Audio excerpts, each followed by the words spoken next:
আসসালামু আলাইকুম। আজকে বানাবো আমি মোগলাইয়ের পরোটা। তো চলুন শুরু করি।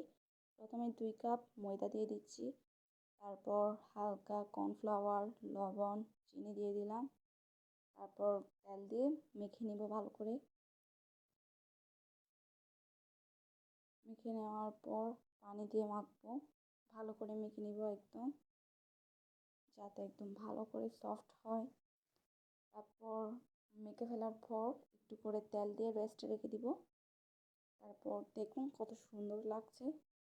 চলুন এখন বানাবো পরোটার ভেতর যে পুরটি থাকে ওইটা। প্রথমে 2টা ডিম দিয়ে দিতে হবে আমাদের। দেখুন ডিম দুটা ভেঙে নিচ্ছি আমি। ডিম দুটা ভেঙে নেওয়ার পর আমরা পেঁয়াজ দিয়ে দিব। আমি পেঁয়াজ, ধনেপাতা এগুলো কেটে রেখে দিয়েছি। তো চলুন একটা একটা দিয়ে দিই। প্রথমে আমরা পেঁয়াজ দিয়ে দিচ্ছি, তারপর মরিচ দিয়ে দিব।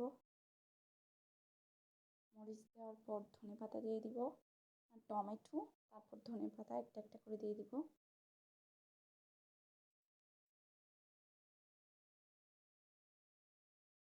সবগুলো দিয়ে দেওয়া হয়ে গিয়েছে। তারপর হচ্ছে একটা ম্যাজিক মশলা দিয়ে দিতে হবে টেস্টের জন্য, যাতে টেস্টটা ভালো আসে।